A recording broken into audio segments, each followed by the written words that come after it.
Hey, what's up guys? This is Anthony from Anthony's Customs, and for this review, we are looking at the SH Figuarts Son Goku Legendary Super Saiyan. I didn't know what the subtitle was for him for a second there. This is the Dragon Ball Z version when he goes all nuts finally, and people have been very excited about this figure, and it came out a little while ago overseas, and apparently I never got one. I guess I missed the sale or something. I think this is one of the ones where the cookies were a problem, and my page didn't refresh and I couldn't order it. Anyway, I finally got one, so now I'm reviewing it. A lot of people talking good stuff about this figure, a lot of people talking bad stuff about this figure, and they're both right. There's good and bad, and I'm going to give you as much information as I possibly can so that you know as much as you can possibly know before making your buying decision if you don't already have one. So, let's go ahead and get it off the stand and take a closer look. Alrighty, before we look at the figure, I do want to show you my package really quickly. It's basically your standard SH Figuarts packaging.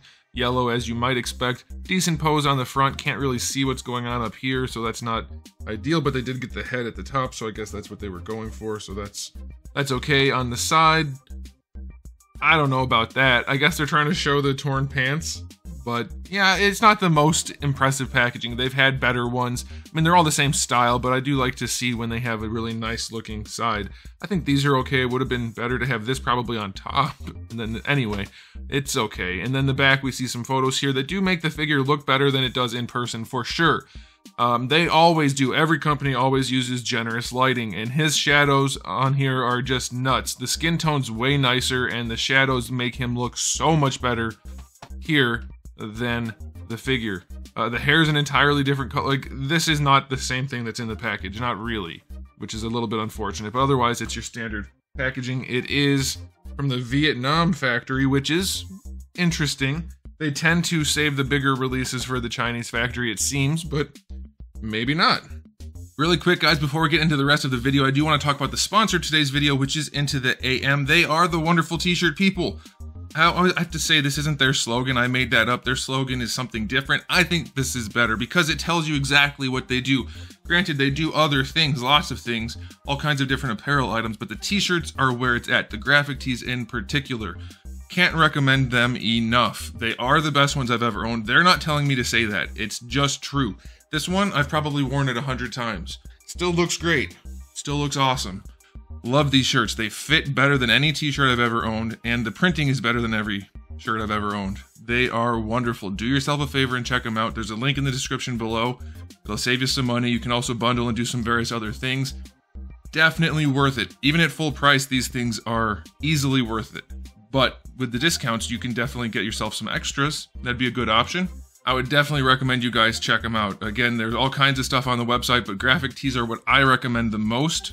I have a ton of them, and I wear them literally every day unless they're all dirty somehow, and then I have to wear something else, and I get sad. But these are wonderful, so check them out. Use the link in the description below. Save yourself some money. Into the AM, the wonderful t-shirt people. Alright, so let's do our height measurement. We'll try to do scaling-wise. So the top of his head is about 5.5 inches. If you count the hair, it's closer to 7. That's going to make him roughly, we'll say 14 centimeters, and then 17.5 centimeters to the hair. All right, there he is up against Darwin. Definitely not 1/12 scale, but you could fudge it enough if you really wanted to. And here he is up against your standard Saiyan raised on Earth Goku. Scaling has not changed. If anything, he is shorter. He does look shorter. Is he shorter? He's shorter. Look at that. Look at their faces. He's shorter, so that's interesting. Okay, let me adjust the camera a little bit here, and we'll do our question of the day as I'm doing this. Do you guys prefer your Goku to be all swole and thick like this? For me, this version, absolutely. Normally, he's not usually this chunky, which I think is perfectly reasonable. And the reason I asked that is because I want to get into the aesthetic, and I hear a couple of different things happening in the community. Some people are saying he's too big, too muscular. Other people are saying he's fine. Which is it? Well, it's kind of both, and I'll explain why. Muscle-wise, this is accurate, especially to the manga. At certain points, he is this muscular, this chunky, this thick, so that's a good thing. The reason it's wrong, and the reason it looks wrong, is they made this part right here, the top of his thighs, way too broad. his narrow waist just disappears into this giant thickness of thigh, which isn't where it's supposed to be. Like, okay, you can have thickness down here where the muscles are, but up here it should be narrow at his waist where his thighs are. So it makes him look very broad, very, very thick. Just like the Trunks figure, this new thigh setup they're doing with the hip swivel or thigh swivel around the hip, it's making him way too broad around the hips here, and it throws off the look. If he was narrower here, it would be so much more accurate and much more appealing, and that's why people are thinking he's just too boxy. He's not up here. His torso's fine. If you look at the actual skin, it pinches down to a nice triangle the way it's supposed to. Looks really good. It's just this, like, his thighs are broader than his chest. That's what's throwing it off. And don't say baggy pants. Baggy pants don't start being baggy at the waist. Not how that works. They hang down against the leg. Smooth. So this should be much narrower. That's the problem people are having as far as the sculpt goes. I will say I think the sculpt work on here is wonderful overall. There are a few things we'll talk about, but I love the more detailed sculpt. I love the musculature. It's still very much in the Dragon Ball aesthetic, but as you can see in the abs specifically, it's a much let's say more ripped sculpt. His muscles are far more defined, and he does have the little scratches and things around there. His little nipples are on there too. It makes him look much more alive. It doesn't look as plasticky and cheap. Also, the finish of the plastic is much nicer than we see a lot of the time. It's a nice matte satin sort of finish, mostly bare PVC, which leads me to the next thing, but I want to finish the sculpt first. The pants, I think, are sculpted wonderfully. I love the dynamism. That's the word. I almost said it wrong, but I said it right. The dynamism of the flowing torn parts, I think it looks just great. I like the way they did the shading. It's mostly pretty good. It's kind of just hot spots in the middle with darker around the crotch, but it looks good. There is some shading throughout the torn bits too. I think it looks really, really, really good. I love the torn pants, the belt and everything. The wristbands are torn. It's done nicely. I think that looks great. And then the legs underneath are done well. This isn't painted. This is PVC, the skin tone that's in there, so that's good. Yeah, I think it looks really good. Now, before we get to the one issue, which is the chest I was going to bring up a second ago, I do want to talk about the head, the faces, and the hairs. I've heard both things again. Some people are really liking the hair, some people aren't. I'm in between, because technically, I think the old Awakening Goku, which I'm not going to compare because they're so different figures, there's not really any point. But for the hair, the way it flares out more suddenly on that one is a little bit more accurate to the source material, but this still looks really good. I personally love the way they did the hair. I like the finish, I like the shading. I think it looks really good. Should it have been a little wider right as soon as it flares out when he's in this mode? Yes, but it still looks really good. And the faces, while they're not perfect, he kind of has a big jaw going on here, which he arguably doesn't have so much in the anime and the manga. I think the faces are great. I love the way Bandai's been doing the Dragon Ball faces lately, and these blow away these softer sculpts. The softer sculpts and paintwork, which are still fine, don't get me wrong. I much prefer this style a lot. It keeps focusing on his hair instead of his face. But yeah, I think these new faces and hair look good. There is some argument, though, that the shape overall of the hair should be wider where it pops out, but not a big deal. Okay, so now let's talk about the elephant in the room, which is the overall paintwork slash finish. Bare PVC for all the skin tone. I don't think there's shading on it. If there is, it's so subtle that I can't tell. So I don't think there's shading on the PVC. Told you about the shading on the pants. That's it for shading. The boots are painted nicely, though not great. They always have this problem with the yellow. I guess they figure because it's on the feet, it doesn't matter. But the same problem Hasbro has and lots of other companies when they don't put on enough paint. It's semi-transparent. You can see the overlaps at the tip there. It's not a huge deal because it's all the way down there on the feet, but it would be nicer if it was nicer. We talked about the shading in the hair, the face. Let's talk about the chest. The elephant in the room. In normal lighting, to the naked eye, this chest mostly matches the body, the rest of the body, the rest of the skin tone. Obviously doesn't match the pants, that would be weird. Under studio lighting, and it depends on what kind of lighting you have, whether it's fluorescent, if it's CFL, if it's LED, if it's incandescent, it's going to change. And then also you have the color temperature. I suspect the cooler the temperature, the more the chest changes colors. So if you have like a 3000, it'll be probably not so noticeable. If you're running 6000K lights, then it's going to stand out. I'm guessing. I only have the one setup, so I don't know. but that's usually how that works. Now, the reason the chest is different under certain lighting, and to some degree all the time, the arms and everything are PVC. They almost always are. This isn't a new thing. In fact, it's not a new thing to make the chest hard plastic. However, they don't normally do that for a character where it's exposed like this and it has to be the same color. Because even if you try really hard to match the hard plastic, which is probably, I'm going to guess it's ABS, trying to match ABS to PVC, it's never going to be exact. You can get really close, and under normal lighting, it does look probably fine under most lighting. But it's still a different plastic. It's going to hold the light differently, it's going to absorb it differently, it's going to reflect the light differently. So, under certain lighting conditions, you will end up with the tank top look for his chest being the hard plastic, which is really unfortunate because they could have done a PVC layer on top. Not on top of this, it would have been like just the bare bone skeleton to hold it all together, and then just sculpt this out of PVC, or mold it out of PVC like they did the ABS, to get it to match exactly. Because if you're using the exact same plastic as the arms and the butterfly joint, it'll match. Having to make it match it's a risk, and it didn't pay off here. Unfortunately, especially in our digital world, if people can't take photographs of your figure to make it look good, it might as well not look good ever, because most collectors want to share photos of their figures online, and it's certainly a factor in getting people to buy your figure via word of mouth. So, really unfortunate that the chest is a different plastic. It's not unusual, but it is in this case because it's so exposed and it's obvious. If you use, I think it'll be warmer lighting will make it look better, but you're going to have that problem under certain conditions, so be aware of that. To the naked eye, I don't think it's off enough, it doesn't bother me. But I definitely understand people's complaints, and I can't really tell in the viewfinder here on the camera what it looks like. It looks to me like it's notable, but not like drastic. I've seen somewhere it looks like it's white. It really depends on the lighting. And probably the camera to some degree. But yeah, overall, the aesthetic is really good. My biggest gripe is the hips. I don't mind this as much, but those are the two big things. The really wide hips throw off the look. If those were pinched in, it would look great.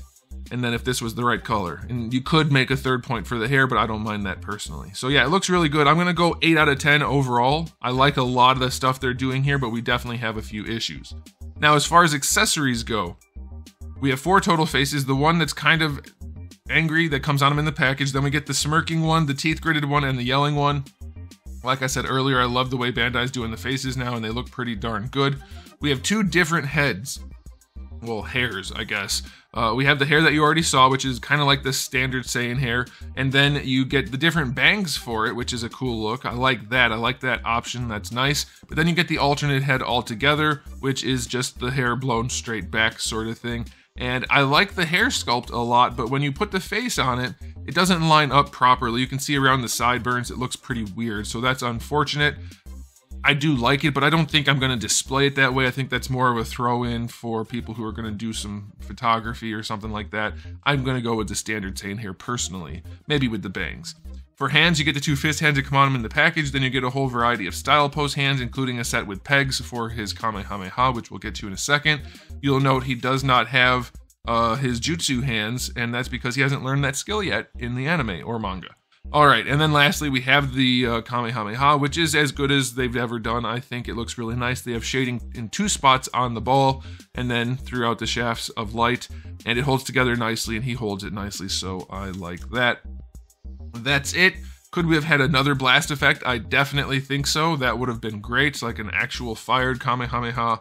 It's unfortunate they didn't do that on this being kind of like a super release, one that everybody's been talking about. I think they could have gone the extra mile. They didn't, so I'm only going to give them a 9 out of 10 for accessories. We still have 4 faces, 2 heads, 3 hair options total, a bunch of hands, and a blast effect. So I think that's okay.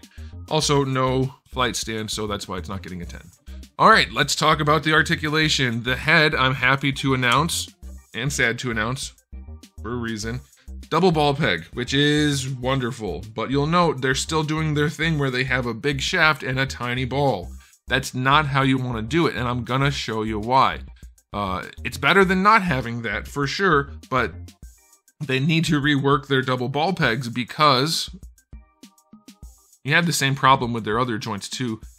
By the way, the sideburns don't fit great on either head. On this side it doesn't matter, but on this side it's not wonderful. You can see that's kind of strange. Alright, so watch what happens when I lean the head forward. It probably went out of focus. I'll try it again. All right, here we go. When I lean the head forward, it separates the face. That doesn't have to happen. It does happen. Luckily, it's only when you lean him all the way down and aren't careful. So you can still, since the neck is also articulated on a ball peg, you can get him to look down without his face popping off. But it will if you're not careful. But yeah, the double ball peg does definitely afford much better posability, much better experience while handling the figure. There's no finicky nature to it. You don't have to sit there and wiggle it in different directions to get it to go. You just push it and it goes. That's what she said. For the butterfly joint, I like where they're going with this, but I don't think they're at the destination. It's a nice butterfly joint. It does move in every direction because it's on a ball peg where it connects inside the body. So it goes up and down, it goes forward and back, it goes at the angles, it's fine. But I mentioned this in, what review did I do the other day? I don't remember. I was reviewing something and I said how the butterfly joint is a good concept, but it's too far in, and that's true here. It's too recessed from the main chest area. Because by the time you move it, you're not getting that much range. If they popped this out to make it more flush, you would have even better range. This is good, but it's not exactly dynamic. There's a little bit, and it's not a bad thing, don't get me wrong. It just could be a lot better if they just push that out a little bit more. You're gonna get more range out of it. This'll do, but as you can see, he still can't bring his arm very far across his chest, and that's at the narrowest spot, so that's where you can get the best range. It just doesn't come out far enough. It needs to come out farther. The Samus Figma is a good example. Her butterfly joint pops out wonderfully. This guy, it doesn't pop out, it just shifts. So good concept, but push it out farther and it'll work better. And then you have your ball peg for your shoulder connecting to that to the butterfly joint, which it's kind of hard to manipulate just that ball peg, but you do have it. The shoulder does go up all the way, better than horizontal. People like to say you can't do that with big shoulders. Absolutely can. It's probably easier, in fact. So that works nicely. I'm so glad they didn't put those weird caps that they do on some figures. This is how you do it. Shoulder sculpt should be integrated with the joint. They nailed it, no problem there. Full rotation, no issues there. Bicep swivel is fine. No issues there. Double jointed elbow. Good range for as chunky as he is. Better than 90. I like it. Wrists are on little ball hinges. That's standard. Very little range out of those, but it'll be okay. For the torso, let's see what they did. I don't like this. I get kind of why they did it, to try to hide it some, but I think they should have just not. I think they should have not left these spikies on here, because they do get in the way of posing, and they do look kind of weird. It's supposed to look like the rib cage and the serratus muscles so that it kind of blends in, but it doesn't really blend in. So I think they would have been better just to cut those off, but they didn't. So let's see. Does it pull up at all? It does not. I'm guessing it's just some ball pegs. And let's just hold his hips in place and see how far he leans forward, because it doesn't really matter what's going on inside as long as it functions. So let's see. Can we push him all the way forward? He does lean forward quite nicely. It's not a huge amount, but it's definitely good. And then leaning back, also pretty darn good. I like that. I'll take it for sure. And you can see they really nailed the sculpt. It tapers so well down into the abdomen section. And then those freaking wide hips are so big. Throws it off.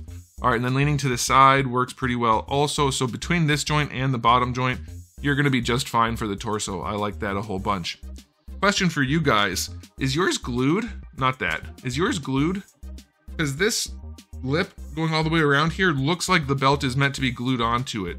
And the belt doesn't tuck over it nicely. So it looks like it's really meant to be all one piece. And mine is separated. Let me know what you guys have found on yours. But it definitely doesn't look good like this. Seeing that hard plastic lip in there just kills the sculpt. So I'm probably going to glue mine down. You don't really get any benefit from it not being glued, because this time this piece is soft plastic and this is too. So I'm thinking that should be glued, unless they wanted it to rotate with the belt, which makes sense, or with the belt tie. But the problem with that is, well, my tie came off. But the problem with that, okay, I'll try to get that later, is it doesn't look good. So if they wanted this to be a floating piece, this sculpt, the wrinkles and things should have just been terminated at the top rather than having a ridge right there. So it looks weird. Hopefully I can get this back on. But yeah, the belt tie does rotate, and this is a soft, loose piece for me. And then we have the softer crotch piece, though I'm not really sure why. So okay, let me show you the hips. Basically the same type of hips that we always see. They go forward. You can get a higher kick out of it, so maybe that's why they did the flex. He does kick nicely. That's a good thing. I like the forward kick a bunch. But going back, they still left the ass cheeks. You don't want your ass cheeks here, because even when it's soft, they only flex a little bit, and it doesn't work. There should be no butt cheeks here. The butt cheeks should be on here, or just not there at all, because we don't need them. It impedes articulation. So that is unfortunate. I think the old way for doing butt cheeks was way better. Going out to the side, you get your basically full-on splits. It's not the best looking we've seen. He's got his dangly bits down here, which are a little bit weird. They don't need to be there, and we've seen figures that don't have that. So they could have done better. It's not terrible, but you do get the range, so that's all right. Yeah, the flexibility seems to really only benefit that right there, which is okay. It's not a bad thing, so that's all right. Thigh swivel is going to work just fine. You get it technically inside the joint and out here, so that's good. Double jointed knees give you good range. Better than 90, I'll take it. There is no thigh swivel for the legs underneath the pants on this release, so it's fixed only up here. And then for the ankles, they did do a new thing here, which is a good thing, kind of. It's not as good as it needs to be. They have a ball hinge in the ankle, which is pretty much a good idea. And then it has a ball peg up here so it can shift forward and back. So you can lean the foot all the way back. That's great. I like that. But it still doesn't work well for bringing the foot forward. You still can't do that. And it's because the ball hinge isn't big enough. Just give us a bigger ball hinge and make the ball peg in here bigger too, and you'll have better range, but you still can't bring the foot forward. You can bring the toe forward, but it's very loose. They did do a better job. Something I talk about a lot is keeping the hinge the full width of the foot. They did that, so all you have is a little bit of gap there. So that's okay, but it is very soft. And then the ankle rocker on this guy works really well because it does have a ball hinge in there. So yeah, other than bringing the toe forward, like the whole foot forward, it works pretty well. I like that joint more than normal. I still think it has some room for improvement. Okay, so final verdict on the articulation. Most of it works really well. There are some hiccups here and there, but I will take it. I'm gonna give it an overall rating of 8. It's a good one. It's not anything super special. For what it's supposed to be, I think they could have gone a little bit farther. Refine some things. That's gonna drive me nuts. I'm leaving it off. I think they could have refined a few things a little bit more, but it does work well overall. Okay, and now it's time for the final verdict. Is this figure the special super duper release of Goku that everybody wanted? Yeah, kinda, but not all the way. It's not quite there, and part of that is the hype problem. When you have something with a lot of hype, obviously you have high expectations and it's hard to deliver. The problem with this is I think they could have delivered more. Easily. For instance, not having this problem. This right here, and the wide hips, it's what's keeping him off my top 10 list this year. It's just, those problems should not exist on something like this. Even if you just left the hips, his discoloration, it bothers me less personally, but objectively, that's not okay. You can't do that. So, yes, it's close to being the super duper Goku release that everybody wanted, but it definitely falls short, and in a few ways that definitely didn't need to happen. So I'm gonna give this guy an overall rating of 8 out of 10. It is a really good figure. It's one of the best they've released, I would say, probably overall, but the problems that are on it are some of the worst. The discolored chest is just unacceptable. So, that's my take, guys. Let me know what you think in the comment section below, but that's it from me for today. So thanks for watching, guys. If you enjoyed the video, please do give it a thumbs up. If you didn't, give it a thumbs down. And if you haven't subscribed, you should. I have new videos every day but Wednesday, but also sometimes Wednesday, and thousands of videos already on the channel. So make sure you come back for all of that. And in the meantime, keep collecting.